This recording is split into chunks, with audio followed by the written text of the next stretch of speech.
आजकल महाराष्ट्र की सियासत पूरी तरह से उफान पर है।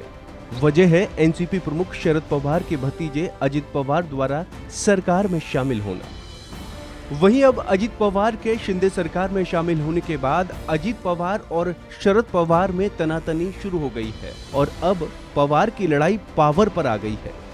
इन सब विवादों के बीच महाराष्ट्र के मुख्यमंत्री एकनाथ शिंदे ने मीडिया से बात करते हुए कहा कि हमारे काम को देखते हुए अजित पवार सरकार में शामिल हुए हैं और एक हफ्ते के अंदर कैबिनेट विस्तार होगा।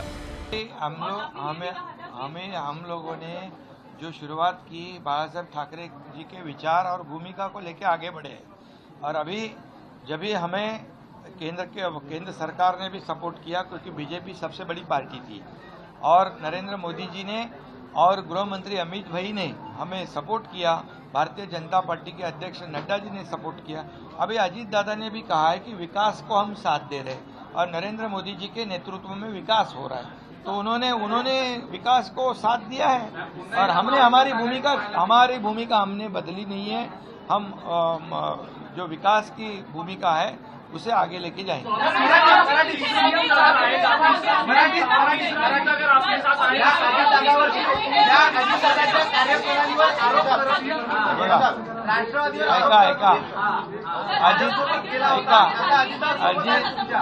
अजित दादांनी देखील विकास मान्य केलाय, विकासाला साथ देण्यासाठी या सरकारला त्यांनी समर्थन दिलंय आणि नरेंद्र मोदीजींचे जे नेतृत्व आहे या देशाला पुढे नेत आहे आणि त्यांच्या नेतृत्वावर विश्वास देखील ठेवलेला आहे। त्यामुळे आम्ही जी भूमिका बाळासाहेबांच्या विचारांची घेतली आहे त्याच भूमिकेतून आम्ही पुढे चाललेलो आहे। हालांकि महाराष्ट्र की सियासत में हुए इस पूरे घटनाक्रम के बाद ऐसी खबरें भी चल रही थी कि एनसीपी के बाद कांग्रेस के भी कुछ विधायक सरकार में शामिल हो सकते हैं।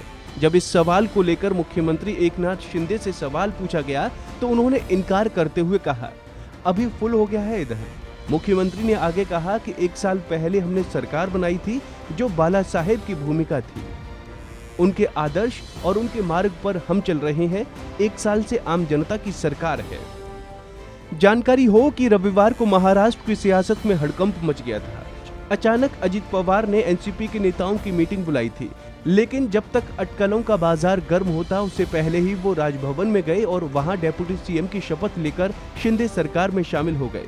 इस दौरान उनके साथ 8 और विधायकों ने भी मंत्री पद की शपथ ली। हालांकि पवार का दावा है कि उनके साथ 40 विधायक हैं। वहीं 5वीं बार महाराष्ट्र के डेप्यूटी सीएम बने अजित पवार इस बार सीनियर पवार पर भारी पड़े। अजित पवार ने एनसीपी टूटने की भनक तक चाचा को नहीं लगने दी।